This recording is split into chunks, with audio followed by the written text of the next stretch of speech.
Utaratibu huu ni wa kuchangiana kabla ya kuugua.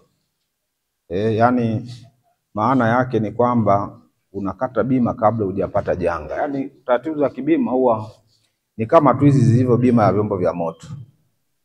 Yani usisubiri umepata labda accident alafu then ndio unataka sasa ukakate bima ili upate fidia.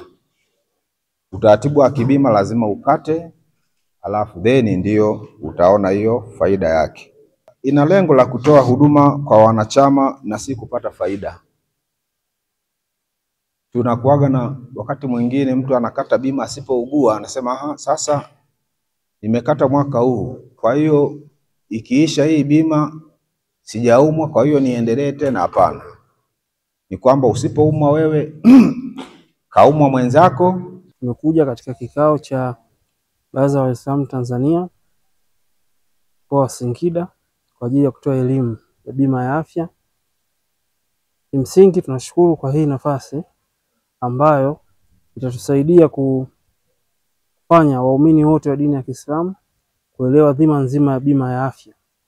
Na kwa mkoa wa Singida ni nafasi ya pekee kwa kuwa shehe mkuu wetu wa mkoa amekubali kwanza kujiunga na bima na sekretarieti yake ya mkoa. Kubwa tunachokiomba ni mashehe na viongozi wote wa dini ya Kiislamu kuendelea kuhubiri na kuwapa elimu hii ya bima ya afya tuliyowapatia waumini wao ili waweze kujiunga wengi zaidi.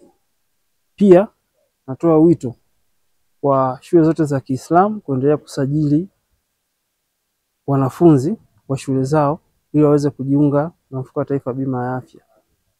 Mfuko wa taifa bima ya afya katika faulu lake la wanafunzi mchango ni shilingi 50,400 ambayo unatibiwa Tanzania nzima kwa mwaka mzima kwenye vituo vyote kuanzia ngazi ya zahanati mpaka ngazi ya hospitali ya taifa.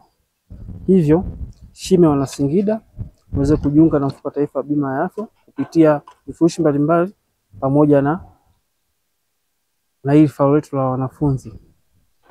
Kikubwa tunapoenda kwenye mwisho wa mwaka tuwape zawadi watoto wetu kwa kuwafungulia, kwa kuwalipia bima ya afya. Bima ya afya ni uhakika wa matibabu.